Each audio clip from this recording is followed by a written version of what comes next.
नमस्कार, जीवन विशेषमध्ये आपलं स्वागत. मी श्रेयस पांडे. पवार विरुद्ध पवार अशा बारामतीतल्या लढाईमध्ये आता मूळ पवार पर्यंत ही लढाई जाऊन पोहोचलेली आहे. लेकीला निवडून दिलं, आता सुनेला निवडून द्या असं आवाहन अजित पवारांनी केलं होतं.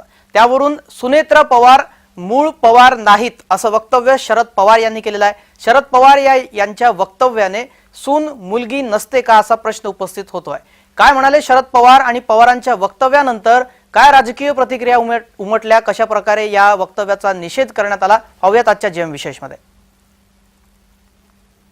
बारामतीच्या प्रचार सभेतून अजित पवारांनी लेकीला निवडून दिलं, आता सुनेला निवडून द्या असं म्हणत अजित पवारांनी सुनेत्रा पवारांचा विजयी करण्याचं आवाहन केलं. मात्र शरद पवारांनी सुनेत्रा पवारांना त्या बाहेरच्या असल्याचं म्हटलंय.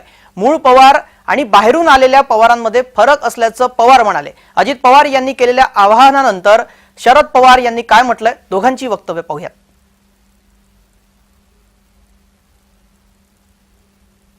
फार तर असाही मनात विचार आला की 3 वेळेला खासदारकीला 91 ला खासदारकीला लेकाला निवडून दिलं म्हणजे मला, नंतर वडिलांना निवडून दिलं म्हणजे साहेबांना, नंतर लेकीला निवडून दिलं 3 वेळेला म्हणजे सुप्रियाला, आता सुनेला निवडून द्या. सगळी फिकामफाट, वडील पण खुश, लेक पण खुश, कन्याही खुश आणि सुनही खुश. मुख्यमंत्री अजितदादा बारामतीमध्ये बोलताना असं म्हणाले की बारामतीकरांनी आतापर्यंत साहेबांना निवडून दिलं, लेकीला निवडून दिलं, यावेळेस सुनेला निवडून द्या. आतापर्यंत बारामतीकर जे आहेत पवार आडनावाच्या पाठीशी उभे राहिलेले आहेत, त्यामुळे यंदा सुनेला मतदान. चुकीचं काय असे दोन गोष्टी असतात. मूळ पवार आणि बाहेरून आलेला पवार.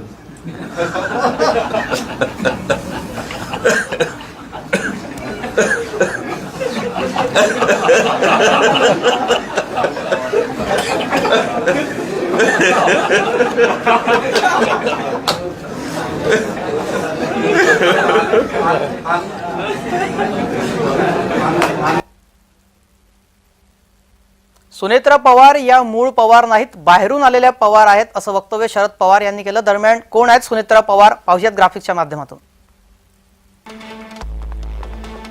सुनेत्रा पवार अजित पवारांच्या पत्नी आहेत.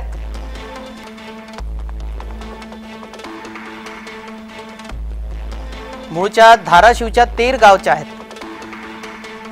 राजकीय घराण्यातील आहेत आणि पद्मसिंह पाटलांच्या बहीण आहेत. वडिलांकडून त्यांचं नाव सुनेत्रा बाजीराव पाटील, आई द्रौपदी पाटील. परंपरेप्रमाणे लग्नानंतर सुनेत्रा पाटील या सुनेत्रा पवार झाल्या.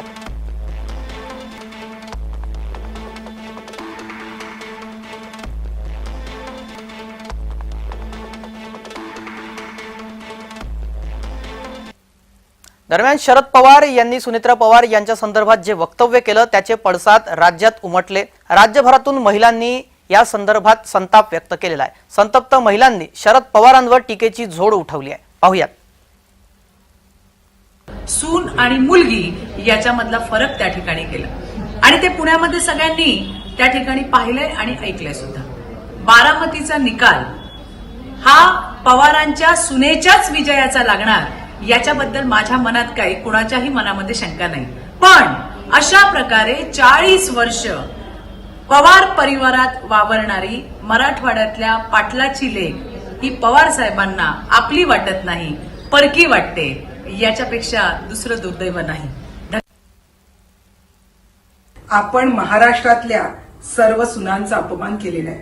कारण ही महाराष्ट्राची भूमी आहे तारा राणींची, ही भूमी आहे सावित्रीमाईंची, ही भूमी आहे जिजाबाईंची. या सर्व सुना होत्या आणि यांनी समाजासाठी त्याचप्रमाणे स्वराज्यासाठी काय केलंय हे संपूर्ण महाराष्ट्राने बघितलेलं आहे. या महिलांचा आपण अपमान करता आहात. पुत्री प्रेमामुळे सुनेचा अपमान करताय. आपल्यासारख्या जाणत्या राजकारणांकडून ही अपेक्षा नव्हती. शरद पवार साहेब एका ठिकाणी बोलत असताना सुनेत्रा वहिनी पवारांना बाहेरची म्हणाले.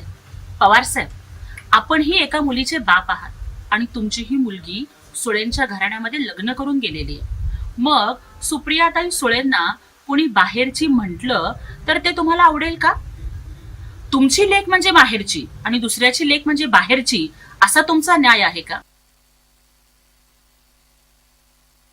त्यांची सामाजिक क्षेत्रातलं असलेलं योगदान, त्याच्यावर ते मतं मागतायत. खरं तर सांगू का, फार मोठा धक्का बसला की खुद्द दस्तूर शरद पवार साहेबांनी हे वक्तव्य केलं. कारण का हेच ते शरद पवार साहेब आहेत ज्यांनी महिला धोरण राबवलं, सक्षमीकरण राबवलं, महिलांना राजकारणामध्ये त्यांनी आरक्षण दिलं. आणि तेच पवार साहेब आज काल बोलताना जे वक्तव्य केलं त्याची विसंगती आम्हाला दिसून आलेली आहे. त्यामुळं लेकीसाठी शरद पवार हे धृतराष्ट्र झालेले आहेत, हे सगळ्यांना दिसून आलेले आहे. बारामतीच्या निवडणुकीमध्ये पवार कुटुंबामध्ये अजित पवार एकटे पडलेले आहेत. त्यांचे बंधू श्रीनिवास पवारही सुप्रिया सुळेंचा प्रचार करतायत. त्यावरून आपले भावंड निवडणुकीत फिरली नाहीत असं अजित पवार म्हणाले होते. त्या टीकेवरही शरद पवारांनी उत्तर दिलं आहे. काय म्हणाले शरद पवार पाहूयात. पण फार तोलून मापून बोलतो. एकदा जर मी तोंड उघडलं ना, ह्याच्यातल्या कित्येक लोकांना फिरता येणार नाही. फिरता तोंड दाखवता येणार नाही. जाहीर माझा त्यांना सांगायचं आहे. उगेच मी गप्पा बसलो म्हणजे फार वळवळ करता काय? आणखी एक दुसरा मुद्दा महत्वाचा होता. ते बोलताना असं म्हटले की माझ्या निवडणुकीला माझी भावंड कधी फिरली नाही, मात्र या निवडणुकीत माझी भावंड पाहायला अजिबात खरं नाही. माझ्या कुटुंबामध्ये निवडणूक आल्याच्या नंतर ती माझी निवडणूक असो, अजितची निवडणूक असो, सुप्रियाची निवडणूक असो, आमच्या कुटुंबाचे बाकीचे घटक जे आहेत ते नेहमी लोकांच्या जातात, भूमिका मांडतात आणि लोकांचा सहभाग आणि उपासेवा निर्णय करतात, याची काळजी घेतात.